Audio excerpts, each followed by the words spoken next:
Good morning. My name is Chris Fox, and today we're talking about putting yourself first, which I understand sounds very selfish.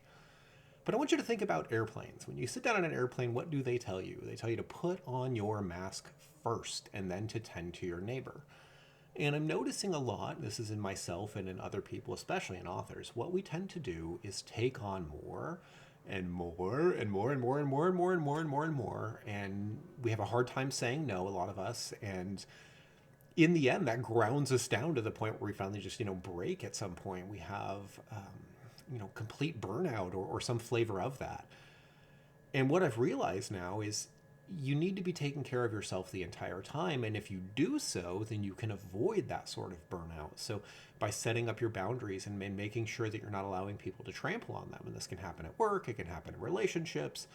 There are a lot of reasons why or where you might find yourself putting yourself second. And I think all of us are guilty of doing that at some time. And I'm not suggesting you be selfish. In my case, I am the lion's share of the income from my family, and I have been for many years. So I'm putting all I have into my family, but I've got to make sure that I stay healthy, that I stay in good shape, or I can't continue to perform the function that I've been tasked with performing. So put on your own mask first. Think about the ways in your life where your mental energy is being siphoned off of you. Maybe that is taking too many requests. Maybe that is doing too many jobs. Like you've got just too much responsibility in your life. Perhaps you're a parent and you're, a breadwinner and you have, three or four other things that you're in charge of on the side.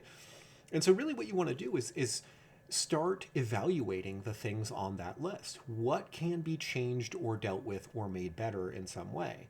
And my wife and I have tried working on this together for a long time. We've gotten much better at communication and at shouldering responsibilities where it's like, okay, today I'm maybe a little bit less burdened than you are and you didn't get any sleep last night, so I'm going to take this on and take care of it. And so we'll tend to volunteer to do that for each other.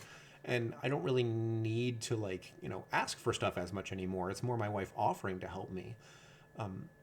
That really has helped me kind of get back to a place of balance. So if you are like me and tend to be a people pleaser and have a hard time saying no, start to examine that and start thinking about putting yourself first more often. Again, I don't advocate being selfish, and I'm not saying forget about your friends and family and your responsibilities, but start examining all of it. A lot of men in particular, we go through a midlife crisis, and I've been through mine, where you really question, what am I doing?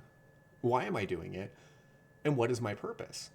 And when I came out the other side of that, I've really made a lot of adjustments to my life, and I'm just so much happier and more balanced. And here's the more important part, better able to fulfill my role.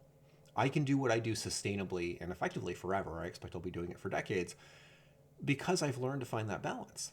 And that's something I advocate everybody attempt to do. So if you are feeling overwhelmed, if you are just got too much, and there's anybody at all you can ask for help or any way you can lighten the load by just telling people no, like, hey, listen, I know that I've done this thing for you for a long time, but I just can't anymore. I no longer have the bandwidth.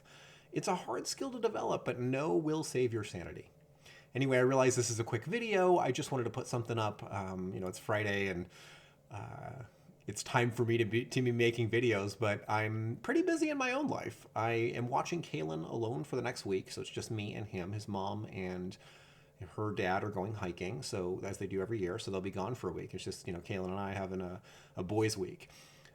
I'm going to get back to that. I do have some more writing. I finished editing book 2, and I'm in book 3 now for Heir to Atlantis, and I'm having an absolute blast with that, so that'll be coming out pretty soon. I'll make an announcement on the channel. I'll probably launch that like the first week of August. I'm going to wait for Lisa to get back. I'm not doing a pre-order on this one. And then probably I'll start releasing some videos on what I'm doing to market in 2025. Because if you are an author, I hate social interaction. I hate trying to use social media as a tool. I would much prefer to do advertising to the correct markets to sell my books than leaning on friends and relationships and asking them, hey, can you promote my stuff? It's much more sustainable in the long run, I think. Anyway, I'm really dragging this on. I am going to get back to the writing, and I'll see you guys next week.